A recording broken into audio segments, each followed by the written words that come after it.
sedikit saya ulang aja. Tadi saya ngomong tentang perempuan pendarahan yang selama 12 tahun. Ya, dia nggak kunjung sembuh-sembuh, pergi ke tabib, ke dokter manapun dia nggak sembuh-sembuh. Ya, sampai akhirnya dia dengar berita. Ya, oh Tuhan Yesus datang. Ya, dia dengar berita Tuhan Yesus datang dan dia tahu, dia dengar kabar kalau Yesus ini bisa menyembuhkan. Ya kan? Coba Bapak Ibu bisa bayangkan kalau Bapak Ibu adalah seorang perempuan yang pendarahan itu yang 12 tahun. Atau ginilah, saya nggak ngomong masalah pendarahannya. Itu hal sesuatu yang tantangan atau pergumulan hidup yang dialami oleh perempuan pendarahan ini. 12 tahun loh, itu enggak berhenti-berhenti. Bahasa Surabaya enggak mandek. Ya, terus dia ngalami itu betapa kesakitannya, betapa dia dikucilkan karena waktu itu zaman dulu orang yang mengalami pendarahan itu dikucilkan. Ya. Tetapi ya, dia berani keluar dari tempat persembunyiannya. Ya, ayatnya yang ke-28 dari Markus 5 ngomong gini. Dia ngomong, asal ku jamah saja jubahnya, aku sembuh. Ya, sama ngomong kayak gini, jangan menyerah. Itu poin yang pertama, dia berani percaya kepada Tuhan. Ya, padahal dia tidak pernah kenal Yesus sebelumnya. Dia berani percaya sampai ngomong asal ku jamah jubahnya. Jamah loh, bukan minta didoano loh. Kalau Bapak Ibu pasti datangnya, Pak Antoni, Pak Gem, minta didoano, minta tumpangi tangan. Tidak ada kan ngomong, tak jamai jubahnya Pastor Antoni. Syukur-syukur aku sembuh. Ya lek sembuh, kalau jasnya sobek, oh tambah, ya kan. Ya, saya ngomong jangan menyerah, berani percaya. Apapun situasi, ingat ya 12 tahun loh dia ini. Tidak sembuh-sembuh, uangnya bahkan habis, keadaannya nggak malah membaik, malah semakin buruk. Tetapi ketika dia dengar berita seperti itu aja, dia berani percaya. Apalagi Bapak Ibu yang setiap kali, setiap minggu ibadah, setiap minggu CG. Kalau masih nggak percaya sama Tuhan Yesus, kebacut itu bahasa Surabayanya. Ya. Beranilah percaya apapun yang kau hadapi tantangan kehidupan, belajarlah percaya. Yang kedua bukan cuma berani percaya, tetapi beranilah berkata-kata dengan jujur apa yang kau alami dengan Tuhan. Kalaupun kamu nggak jujur pun, kalaupun engkau nggak berani ngomong entah takut atau mau bohong atau dan lain sebagainya, Tuhan itu tetap tahu kok apa yang Bapak Ibu alami, betul nggak? Karena dia Tuhan, Bapak Ibu nggak perlu cerita, harusnya dia tahu. Tetapi kenapa saya ngomong berani jujur dengan apa yang sedang kita hadapi, yang Bapak Ibu hadapi. Tuhan mau adanya suatu hubungan, Tuhan mau adanya suatu relationship dengan kita ketika kita ngomong-ngomong. Sebetulnya Tuhan tidak perlu itu. Ya kan waktu kisahnya di perempuan pendarahan, waktu setelah Tuhan Yesus kerasa kan ada sesuatu kayak tenaga yang keluar dari dalam tubuhnya, dia tanya, siapa yang jamah aku? Nah, murid-muridnya kan jawab, lu orang segini banyak ya masa tahu Tuhan, kok aneh sih Tuhan ini. Mungkin gitu ya, kalau saya tidak tahu 12 muridnya saya tidak tahu. Kalau saya wong kayak gini, ya kemeriak gitu bahasa Surabaya gitu kan. Kayak gini kok ya wajar lah kesenggol. Tuhan ini kok aneh-aneh sih. Kalau Bapak Ibu punya gembala kayak gitu gimana coba? Kalau Pak Antoni digeromboli gitu-gitu terus tiba-tiba tanya gitu. Siapa tadi yang Noel aku gitu misalnya. Terus yang ditanyai Pak Anton jawab apa? Pak Antoni sih bener ya Pak Antoni. Jangan bercanda, oh segini aja masa tahu aku, betul enggak? Loh, masih tidur semua ini. Ini belum baca firman loh ini. Maksud saya gini, Tuhan Yesus tahu, dia maha tahu. Tapi dia itu cuma pengen bangun hubungan itu loh. Dan puji Tuhannya perempuan yang pendarahan ini dia itu ngaku, dia ngomong dengan jujur. Ya, itu saya lupa di ayat yang ke-33 kalau enggak salah. Baru setelah itu Tuhan Yesus ngomong, imanmu telah menyelamatkanmu, jadilah engkau sembuh. Artinya ketika apapun tantangan pergumulan hidup yang kita hadapi, belajar percaya sama dia, belajarlah ngomong dengan jujur. Karena dia mau punya hubungan dengan engkau. Hari ini yang kedua saya mau lanjutkan, selesaikan pertandinganmu. Saya mau kasih ilustrasi dulu. Lari pagi itu adalah hal yang biasa. Ya, bagi orang yang suka lari pagi.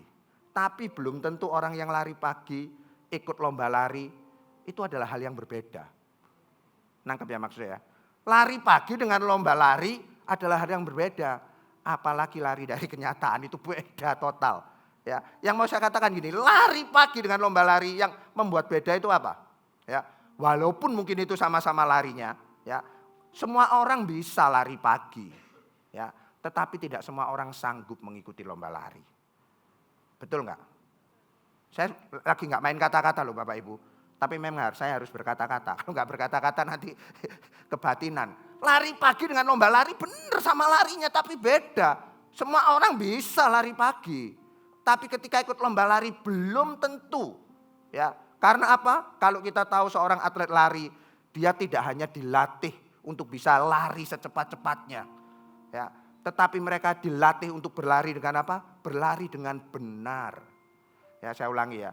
Seorang pelari atau atlet lari, dia bukan cuma dilatih untuk lari cepat aja. Tapi dia dilatih untuk berlari benar. Supaya apa?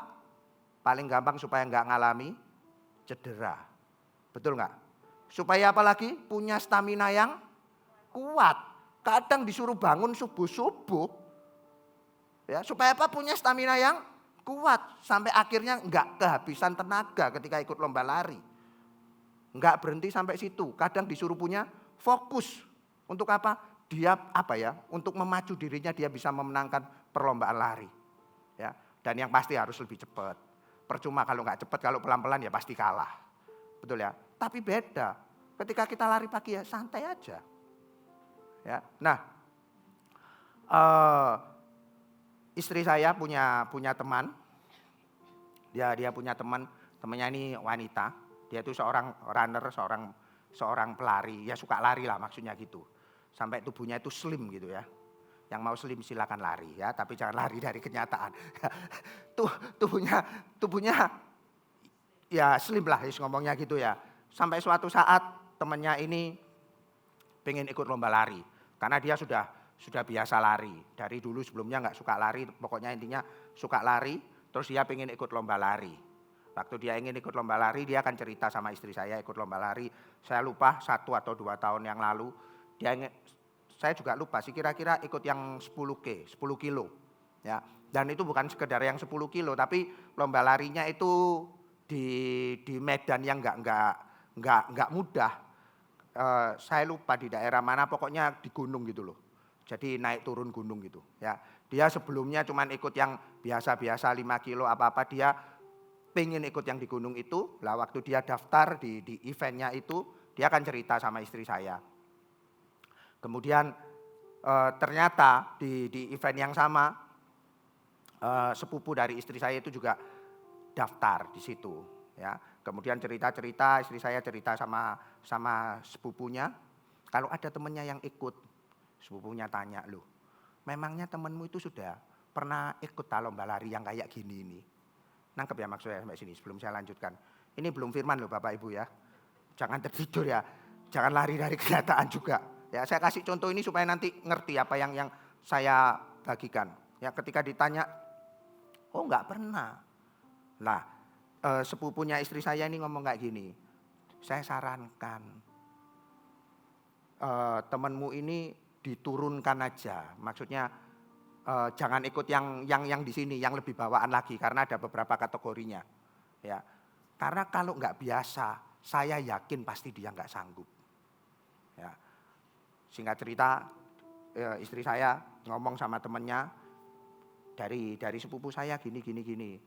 Lah temennya ini bisa tahu sepupunya ini, oh itu ya, oh kalau itu sudah, pokoknya dia ngacungi jempol gitu, sepupunya itu sudah pelari hebat itu, sudah bukan cuma di dalam negeri, kadang di luar negeri, ini ikut gitu sepupunya ini. Jadi dia percaya gitu, karena dia ngomong, kamu beda loh lari di jalanan yang biasa gini dengan naik turun gunung itu, ya kan, mobil aja kadang nggak bisa naik, ya kan, betul ya kalau nggak bisa yang mengemudi. Intinya disarankan jangan. Akhirnya ya seperti itu. Nah, maksud saya ngomong kayak gini, Bapak Ibu, baca ayatnya dulu aja ya. Kok waktunya berjalan dengan cepat soalnya. Baca ayatnya dulu, saya takut nanti nggak baca ayat, nggak diundang lagi saya ke sini. 1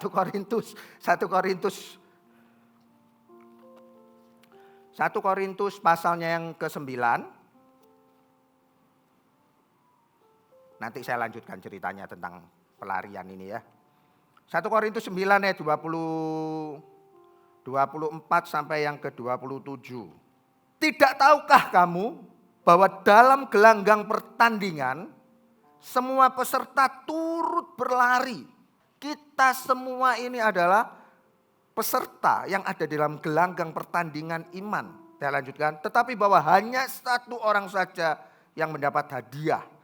Karena itu larilah begitu rupa sehingga kamu memperolehnya. Tiap-tiap orang yang turut mengambil bagian dalam pertandingan menguasai dirinya dalam segala hal. Mereka berbuat demikian untuk memperoleh sesuatu mahkota yang fana. Tetapi kita untuk memperoleh suatu mahkota yang abadi. Sebab itu aku tidak berlari tanpa tujuan dan aku bukan petinju yang sembarang saja memukul. Tetapi aku melatih tubuhku dan menguasai seluruhnya supaya sesudah memberitakan Injil kepada orang lain, jangan aku sendiri ditolak. Saya lanjut lagi di Ibrani pasal yang ke-12 ayatnya yang ke-1 dan yang kedua. Karena itu kita mempunyai banyak saksi. Bagaikan awan yang mengelilingi kita, marilah kita apa Bapak Ibu? Menanggalkan semua beban dan dosa yang begitu merintangi kita. Dan berlomba dengan tekun di dalam perlombaan iman yang diwajibkan bagi kita. Marilah kita melakukannya, memimpin kita di dalam iman dan yang membawa iman kita kepada kesempurnaan, yang dengan mengabaikan kehinaan tekun memikul salib, ganti sukacita yang disediakan bagi Dia yang sekarang duduk di sebelah kanan tahta Allah. Bagi saya Korintus itu Paulus yang nulis. Paulus dan penulis kitab Ibrani ini sama-sama memakai gambaran seorang pelari untuk melukiskan iman orang percaya. Ya, kita bisa melihat persamaan bahwa syarat seorang pelari untuk bisa memenangkan lomba, apa tadi? Dari Ibrani 12 ayat 1. Kalau mau menang lomba harus apa? Tanggalkan beban. Ya. Bukan cuma menanggalkan beban tetapi memiliki ketekunan. Melatih dan menguasai diri serta fokus kepada tujuan, yaitu menyelesaikan lomba supaya bisa menang. Poin saya cuma 2 hari ini. Tanggalkan segala beban dan milikilah ketekunan. Kalau engkau sedang ada di gelanggang pertandingan perlombaan iman, tanggalkan semua beban. Ya, Ibrani 12 tadi ngomong dengan jelas, menanggalkan semua beban dan dosa. Berlombalah dengan tekun. Ngomong menanggalkan beban itu, ya apa sih beban itu? Beban yang harus kita tinggalkan itu adalah kebiasaan-kebiasaan dosa kita. Tabiat-tabiat dosa kita. Tanggalkan itu semua kalau engkau mau sampai finish, kalau engkau mau memenangkan pertandingan. Ya. Ini agak buat saya terkadang ikut dengan istri saya.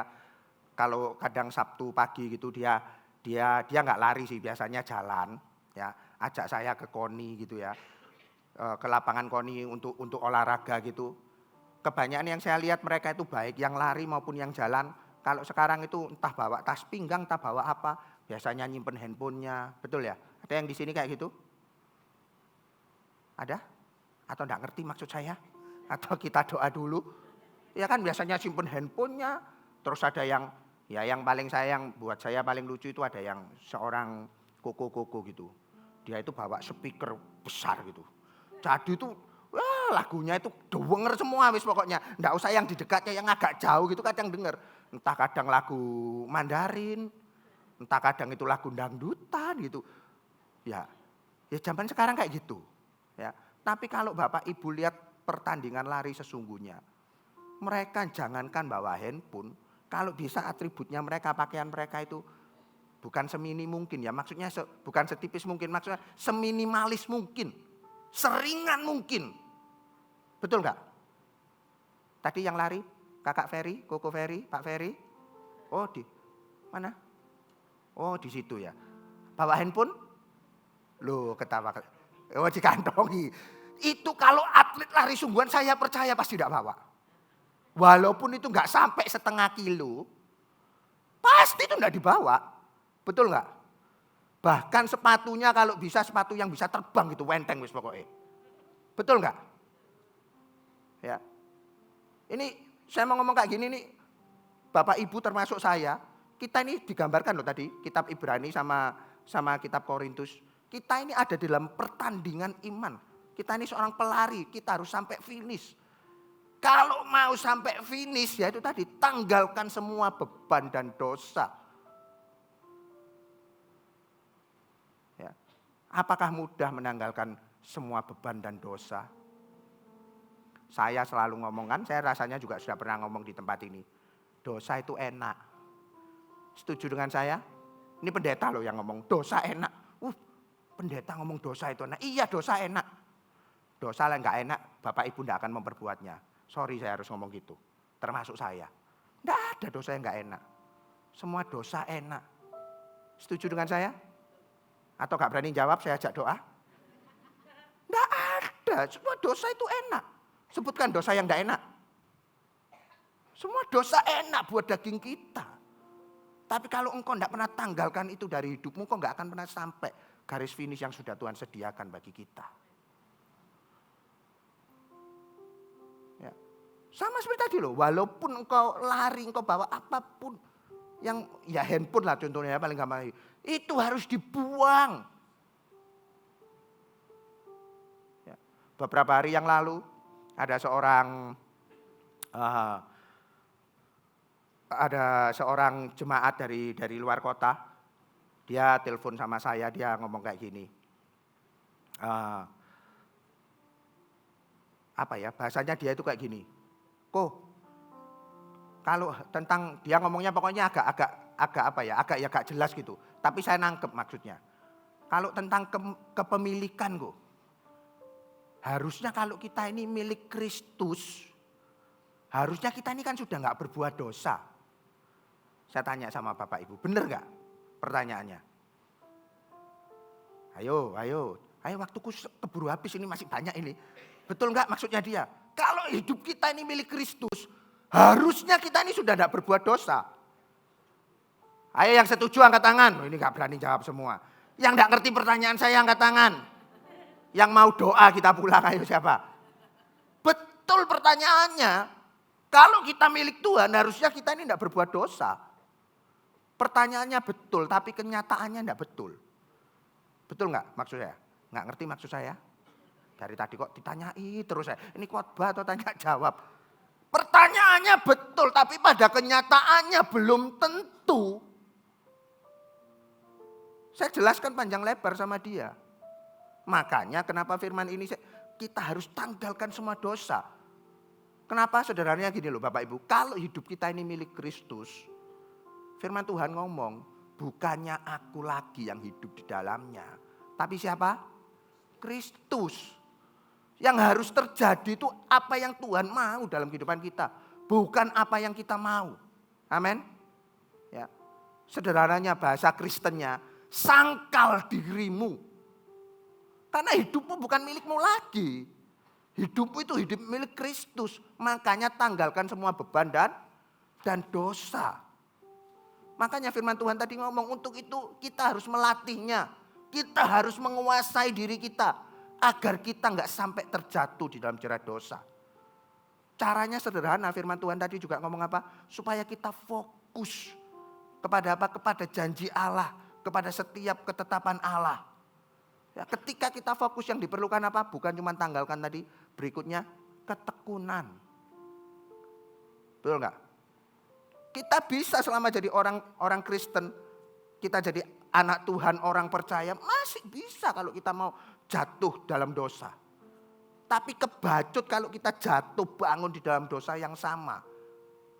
Itu engkau sesungguhnya tidak menanggalkan beban, tapi engkau lari sambil bawa handphone itu tadi loh. Loh Pak Ferry ketawa, saya enggak nyinggung Pak Ferry, saya enggak nyinggung, sungguhan enggak nyinggung. Itu contoh yang paling gampang. Kamu lari bawa handphone, bawa minum 1,5 liter. Enak enggak? Enggak enak, tapi kan itu kenyataannya. Makanya saya ngomong tanggalkan itu semua. Dan kita bisa tanggalkan itu semua, kita belajar melatih. Kita belajar menguasai, kita fokus ke depan. Buat apa yang sudah Tuhan sediakan bagi setiap kita mahkota kehidupan itu. Amin. Saya mau ngomong kayak gini, ketekunan membuat kita ini tidak menyerah dan tetap berjalan meski menghadapi banyak halangan dan rintangan. Ketekunan membuat kita nggak gampang nyerah. Kita terus jalan menghadapi setiap tantangan dan halangan. Ya, suatu ketika saya beberapa tahun yang lalu saya lagi renovasi rumah, pagar diganti semua dan ada bukan pintu pagarnya ya, ada temboknya di depan. Salah satu temboknya itu, salah satu bagiannya itu saya pasangi batu alam yang besar-besar gitu. Ya. Saya waktu lihat tukangnya itu ketika dia pasang batunya itu sebetulnya itu bongkahan besar asalnya itu. Ya, dia ketok-ketok sama palu gitu. Dia bentuk gitu. Tok tok tok. Sampai dipasang ini pas. Lagi yang besar itu ketok lagi. Ya ukurannya memang acak sih, enggak semua sama, tapi maksud saya gini, saya bukan ngomong masalah itunya. Batu itu dia pukuli beberapa kali. Ya, dia pukuli beberapa kali. Anggap aja kayak gini ya. Seorang tukang batu, ya mungkin dia pukul batu sebanyak 99 kali. Atau tadi yang saya katakan tukang tadi, ketuk-ketuk ini sepanjang 99 kali. Enggak hancur-hancur, enggak pecah-pecah, enggak dapat model yang dia mau. Ya, kalau enggak tekun, bisa jadi yang ke-100 itu batunya pecah atau jadi sesuai dengan modelnya. Maksud saya ketekunan yang tadi mungkin kita jatuh. Tuhan mengampuni, bukan berarti terus kita kita kompromi juga enggak. Kita harus tekun. Kita tekun fokus. Ya, sampai akhirnya engkau mengalami kemenangan yang Tuhan mau. Amin. Makanya tadi saya ngomong enggak menyerah. Tetaplah berjalan, lihatlah. Ya. Saat tantangan, saat halangan itu datang. Jangan biarkan itu membuat engkau berhenti melakukan hal yang benar. Ya, yang penting yang belakangnya. Melakukan hal yang benar. Enggak mudah loh. Betul enggak? Biasanya jawaban kita kalau kita sudah jatuh, kepepet berbuat dosa. Jawabannya apa biasanya? Ya kepepet. Ya kan? Kalau saya ingat dulu masih sekolah, nggak sempat belajar SKS, sistem kebut semalam. Terus akhirnya nggak bisa, besoknya nyontek temennya, ya kepepet. Daripada nilaiku jelek, nggak memuliakan Tuhan, wah rohani kan? Ya kan? Kan nggak seperti itu. Betul nggak? Ngerti maksud saya Bapak Ibu? Ya. Jangan biarkan ketika tantangan halangan terjadi dalam kehidupan kita. Tetaplah iman kita tetap teguh. Pantang menyerah. Kita fokuskan tujuan kita. Mahkota yang sudah Tuhan sediakan bagian setiap kita. Buat saya kayak gini Bapak Ibu. Ketekunan itu adalah sebuah jembatan. Antara tantangan atau mungkin bisa saya sebut kesengsaraan yang kita alami kepada pengharapan. Ya, artinya gampangnya gini, kalau ini kesengsaraan, penderitaan, tantangan, pergumulan hidup yang kita hadapi, ini ada jembatannya. Jembatannya ini namanya ketekunan. Sampai engkau akhirnya lihat pengharapan yang Tuhan berikan di dalam kehidupan Anda. Nah, maksud saya, kesengsaraan ada di ujung sana, pengharapan ada di sini. Untuk kita sampai kepada pengharapan, itu butuh yang namanya ketekunan. Ya. Dan ketekunan itu bukan berasal dari kekuatan kita sendiri. Ya. Tetapi karena kita punya pengharapan kepada Tuhan. Amin. Kita lihat. Ya. Coba tanya yang pelari-pelari atau yang barusan ikut lari. Biasanya apa yang membuat mereka senang ikut lomba itu? Selain tentunya lari, yang diharapkan mereka itu dapat medali itu loh biasanya. Betul ya Pak Ferry ya? Betul ya? Betul pasti. Ya kan? Karena saya tahu kadang orang yang pokoknya aku ikutlah walaupun lari ini pelan-pelan nanti isa foto sambil nyium gini biasanya. Tunjuk nol. Itu yang jadi kebanggaan walaupun mungkin jalan mungkin ya bisa jadi. Paling enggak bangga aku gitu. Ya kan? Ya itu loh sama ketika kita dari sini tadi tantangan pergumulan hidup. Lihatlah pengharapan yang Tuhan berikan kepada kita. Itu butuh ketekunan. Ya. Amin. Ya, kembali ke firman Tuhan tadi. Hidup kita diibaratkan sebuah pertandingan. Tujuannya bukan untuk mengalahkan orang lain. Tujuannya adalah untuk mengalahkan diri kita sendiri. Dari setiap manusia lama kita, tabiat dosa, sifat-sifat dosa itu. Keinginan duniawi. bahkan kekhawatiran hidup, keraguan kita kepada Tuhan. Tuhan mau supaya kita menguasai diri kita. Tundukkan itu semua kepada Allah. Ya. Dan saya percaya pertandingan iman ini tidaklah mudah juga. Ya. Mungkin di antara setiap kita masih sering mengalami kegagalan. Bahkan sampai terpuruk sekalipun. Firman Tuhan hari ini berkata buat setiap kita, jangan menyerah. Ya, jangan menyerah. Selama kita masih hidup, masih ada kesempatan untuk bertobat. Amin. Selama kita masih hidup, masih ada kesempatan untuk bangkit kembali dan memulai hidup dengan lebih waspada dan lebih berhikmat lagi. Lupakan yang telah lalu, arahkan kembali pandangan kita ke depan terhadap kepada mahkota kehidupan yang Tuhan sediakan di dalam bagi setiap kita. Amin. Ya, saya tahu tidak mudah. Termasuk Bapak Ibu lihat saya sebagai hamba Tuhan, kita punya pergumulan masing-masing. Kita punya tantangan hidup masing-masing. Tapi percayalah Tuhan tidak pernah meninggalkan kita. Saya ngomong kayak gini, Tuhan itu Dia adalah Allah yang kekal. Dia tidak dibatasi oleh ruang dan waktu. Dia ada di masa lalu kita, Dia ada di masa sekarang kita, Dia ada di masa depan kita. Dan saya percaya firman Tuhan sudah ngomong berulang kali. Dia memberikan masa depan yang penuh dengan pengharapan. Setiap janji Tuhan tidak ada yang buruk, selalu baik. Kalaupun mungkin kita lagi ngalami yang ini tadi, kesengsaraan, pergumulan, tantangan hidup. Tuhan mau supaya kita menjadi lebih dewasa. Tuhan mau supaya kita lebih kuat. Dan sampai saatnya ketika kita sampai di situ, kita bisa memuliakan Tuhan. Karena Tuhan sudah sediakan masa depan yang penuh dengan kemenangan. Amin. Ya. Saya undang PAW-nya bisa maju ke depan dulu. Bapak Ibu, banyak orang yang ngomong tahun-tahun ke depan enggak malah lebih mudah. Mungkin lebih sulit. Ya. Entah Bapak Ibu percaya enggak percaya. Kalau saya pribadi selalu percaya ke depan enggak semakin mudah. Ke depan akan semakin lebih sulit pasti. Ya. Tapi Bapak Ibu enggak usah khawatir. Ketika engkau serahkan hidup Anda kepada Allah kita yang Allah yang kekal. Dia tahu kok, Dia sudah sediakan masa depan. Dia sudah berikan mahkota kehidupan bagi setiap kita. Tinggal bagian kita lakukan apa itu? Tanggalkan setiap beban dan dosa. Tekun. Memang tidak mudah. Ya. Tetapi ketika engkau ada di proses ini, Dia selalu memegang engkau. Dia selalu menuntun engkau. Dia tidak pernah meninggalkan engkau sekalipun. Bahkan ketika engkau ada di lembah, engkau akan merasa damai sejahtera. Kok bisa di lembah damai sejahtera? Karena ada Tuhan yang selalu menyertai kita. Amin.